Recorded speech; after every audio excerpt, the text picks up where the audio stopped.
Hi friends, welcome back to our channel mister and Mrs Leela vlogs. ఈ video వచ్చేసి Putin by part 2 video అండి. మీలో ఎవరికైనా part 1 interest ఉంది అంటే కనుక కింద డిస్క్రిప్షన్లో లింక్ ఇస్తాను, please do watch it.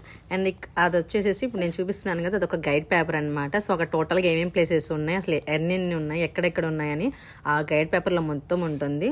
So మనకి నచ్చిన ప్లేసెస్ మనం విజిట్ చేయొచ్చు. సో ఫస్ట్ మేమైతే బటర్ఫ్లై హౌస్కి వెళ్తున్నాము. సో ఇదంతా స్టోర్ అనమాట. అక్కడ స్టోర్లో ప్రతిదీ బటర్ఫ్లై థీమ్తోనే ఉంది. అక్కడున్న జ్యువెలరీ ఐటమ్స్ కానివ్వండి, లేదంటే షోకేస్ ఐటమ్స్ కానివ్వండి, పింగాణి ఐటమ్స్ కానీ ప్రతిదీ బటర్ఫ్లై థీమ్లోనే ఉంది. చాలా బాగుంది. బట్ మనమైతే అస్సలు కొనలేము, చూడటానికి అయితే ఓకే కానీ బట్ ఐటమ్స్ అయితే మటుకు చాలా చాలా యూనిక్గా ఉన్నాయి. లోపలికి వెళ్ళగానే హౌస్ని ఎవరైతే విజిట్ చేయాలనుకుంటున్నారో అలా మనకి బటర్ఫ్లై టాటూ వేస్తున్నారు హ్యాండ్స్ మీద. సో మేమైతే బటర్ఫ్లై హౌస్ విజిట్ చేయడానికి టికెట్స్ తీసుకున్నాము. సో నాకు వెళ్ళిన తర్వాత అనిపించింది ఏంటంటే మనలాగా పెద్దవాళ్ళకి అయితే ఇది యూజ్ లేదండి. చిన్న చిన్న పిల్లలు, కిడ్స్ ఎవరన్నా ఉంటే వాళ్ళకి ఖచ్చితంగా యూజ్ అవుతుంది. అండ్ నేను మా పాప కోసం అని చెప్పని వెళ్ళాను, ఎందుకంటే తన అబ్జర్వేషన్ స్కిల్స్ ఇప్పటి నుంచి చాలా బాగున్నాయి. సో అదే మనకి ఇండియాలో అయితే చక్కగా మన ఇంటి ముందు గార్డెన్లోనే అన్ని మన బటర్ఫ్లైస్ అనేవి తిరుగుతూ ఉంటాయి. మేముండే ఏరియాలో అయితే అసలు బటర్ఫ్లైస్ అనే మాటే లేదు. సో ఇంకా అందుకని మా పాప కోసం వెళ్ళామన్నమాట. తను చూస్తుంది, తను కూడా తెలుసుకుంటుంది అనే ఉద్దేశంతో. చెప్పాం కదా, పిల్లలకైతే ఓకే అండి, బట్ మనకైతే నాట్ ఓకే. నేను కూడా ఇన్ని బటర్ఫ్లైస్ని ఒకేసారి చూడటం చాలా డేస్ అయిపోయింది. నా స్కూల్ ఏజ్లో ఉన్నప్పుడు మాకు ఒక పెంకుటిల్లు ఉండేది. సో వెనకాల మొత్తం గార్డెనే అనమాట. అసలు నెంబర్ ఆఫ్ బటర్ఫ్లైస్ ఉండేవి, నెంబర్ ఆఫ్ మోడల్స్ ఉండేవి. అవి నేను చాలా మిస్ అయ్యాను. అండ్ తర్వాత ఇన్ని బటర్ఫ్లైస్ని ఇట్లా ఒకేసారి మళ్ళీ ఇప్పుడే చూస్తున్నాను నేనైతే. నాకు ఈ blue and black colour butterfly అయితే చాలా బాగా నచ్చింది. అసలైనా బటర్ఫ్లైస్ ఇష్టం లేని వాళ్ళు ఎవరుంటారు చెప్పండి. నాకైతే పిచ్చిగా ఇష్టము. అలానే ఈ హౌస్లోకి వెళ్ళేటప్పుడు వాళ్ళు ఒక గైడ్ పేపర్ కూడా ఇచ్చారు. అంటే ఆ హౌస్లో టోటల్ ఎన్ని బటర్ఫ్లైస్ ఉన్నాయి, ఆ నేమ్స్ ఏంటి అని మొత్తం గైడ్ పేపర్ కూడా ఇచ్చారు. ఆఫ్టర్ దట్ మేము ఈ బటర్ఫ్లైస్ విజిట్ చేసిన తర్వాత మేమైతే లైట్ హౌస్ దగ్గరికి వెళ్తున్నాము. సో లైట్ హౌస్లో పర్ పర్సన్కి $10 అనమాట. సో లైట్ హౌస్కి అయితే రీచ్ అయిపోయాము. సో ఈ లైట్ హౌస్ ఒక బ్యాక్గ్రౌండ్ స్టోరీ ఏంటంటే, దీని ఒరిజినల్ నేమ్ వచ్చేసి ఇంటర్నేషనల్ పీస్ మెమోరియల్. సో అసలు దీన్ని కన్స్ట్రక్షన్ చేయడానికి మెయిన్ రీజన్ ఏంటి అంటే, దేశాల మధ్యలో ఏ కల్మషం ఉండకూడదు, ఏ విభేదాలు ఉండకూడదు, అందరూ ఒకటే, దేశానికి స్నేహం ఉండాలి, శాంతి ఉండాలి అనే ఉద్దేశంతో దానికి గుర్తుగా ఈ లైట్ హౌస్ని కన్స్ట్రక్షన్ చేశారు. అంటే దీని హైట్ వచ్చేసి టోటల్గా ఎంత ఉండిద్ది అంటే 352 feet ఉంటుంది. అండ్ ఈ లైట్ హౌస్ని ఎప్పుడు కట్టారంటే 1915లో కట్టారనమాట. మేమైతే ఇంకా టికెట్ తీసుకుని లోపలికి వెళ్ళాము. లోపలికి వెళ్ళగానే పైన ఫస్ట్ ఫ్లోర్ వరకు మనం స్టెప్స్ ఎక్కాలి, ఇంకా అక్కడి నుంచి లిఫ్ట్ వస్తుంది. అండ్ ఆ లైట్ హౌస్ టాప్ నుంచి వ్యూ చూడండి ఎంత బాగుందో. అసలు చుట్టూతో ఫుల్ ఆఫ్ ఐలాండ్సే ఉన్నాయి. అండ్ పైకి వెళ్ళిన తర్వాత వాళ్ళు మనకి బైనాక్యులర్స్ కూడా ఇచ్చారు, అంటే వ్యూ మనం దగ్గర నుంచి కూడా చూడొచ్చు అని. నేను ఫస్ట్ అవి టాయ్ ఏమో అనుకున్నాను, బట్ నేను చూసేదాకా నాకు అర్థం కాలేదు అది నిజమైన బైనాక్యులర్స్ అని. అండ్ ఈ ట్రిప్లో మేము మిస్ అయింది మెయిన్గా ఏంటంటే బోట్ రైడ్ మిస్ అయిపోయాము. ఫస్ట్ మెయిన్ థింగ్ ఏంటంటే మాకు టైం సెట్ కాలేదు, మేము వెళ్ళేటప్పటికి బోట్ రైడ్ టైం అయిపోయింది.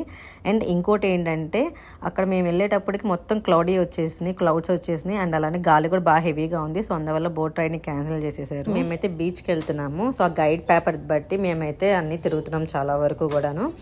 అండ్ ఐలాండ్లో నెంబర్ ఆఫ్ బీచెస్ అయితే ఉన్నాయి, బట్ అన్నీ మనం వాటర్లో దిగడానికి అయితే బాగోలేదు, పాచి పట్టేసి అట్లా ఉన్నాయి. బట్ మేము సెలెక్ట్ చేసుకున్న బీచ్ అయితే చాలా బాగుంది. మేమైతే మెంటల్గా బీచ్ ఉంది కదా అని చెప్పి తడుద్దామని ఫిక్స్ అయిపోయాము. బట్ అప్పటికి మా పాప ఇంకా నిద్రపోతుంది. సో తనని డిస్టర్బ్ చేయడం ఇష్టం లేక జస్ట్ అక్కడ వాటర్లో నుంచొని వచ్చేసాము ఇంకా బ్యాక్కి. అండ్ నెక్స్ట్ వచ్చేసి మా హస్బెండ్ పారాసైలింగ్ చేస్తానన్నారు. సో అందుకని చెప్పి మా హస్బెండ్ని ఆ ప్లేస్లో డ్రాప్ చేసాము. సో పారాసైలింగ్ వచ్చేసి టోటల్గా 15 minutes ఉంది. సో ఇంకా మా హస్బెండ్ వచ్చేదాకా ఏం చేస్తాంలే అని చెప్పని ఇంకా మేము గోకార్ట్ వేసుకొని ఇంకా చుట్టూ ఉన్న ప్లేసెస్ అన్నీ తిరుగుతూనే ఉన్నాము. ఈ పారాసైలింగ్ వీడియో అయితే నేను దగ్గర నుంచి షూట్ చేయలేకపోయాను, ఎందుకంటే ఇప్పుడు ఎవరైతే పర్సన్ పారాసైలింగ్ చేయాలనుకుంటున్నారో వాళ్ళని బోట్లో తీసుకొని వెళ్ళి కొంత ప్లేస్ తర్వాత అక్కడి నుంచి వాళ్ళని వదులుతున్నారనమాట. సో నేను దూరం నుంచే షూట్ చేయగలను. సో చూడండి, మా హస్బెండ్ అయితే పారాసైలింగ్ చేస్తున్నారు. టోటల్గా 15 minutes అనమాట. అండ్ ఉన్న అన్ని అడ్వెంచర్స్లో నాకు తెలిసి ఇదే హైయెస్ట్ కాస్ట్ అనమాట. ఒక పర్సన్ పారాసైలింగ్ చేయాలంటే $100. నాకైతే టూ కాస్ట్ అనిపించేసింది. బట్ వెళ్ళినందుకు ఏదన్నా అడ్వెంచర్ చేయాలి, వెళ్ళింది దానికోసం కదా అనే ఉద్దేశంతో మా హస్బెండ్ ట్రై చేశారు. అండ్ అక్కడ మనం మెయిన్గా జాగ్రత్తలు తీసుకోవాల్సింది ఏంటంటే, మనం గోకార్ట్ని ఎక్కడ పార్క్ చేస్తున్నాం అనేది. బార్డర్ లైన్కి బయట పార్క్ చేసినా లేదంటే నో పార్కింగ్ దగ్గర పార్క్ చేసినా ఖచ్చితంగా పోలీసు వాళ్ళు వచ్చి మనకి ఫైన్ అయితే వేస్తారు.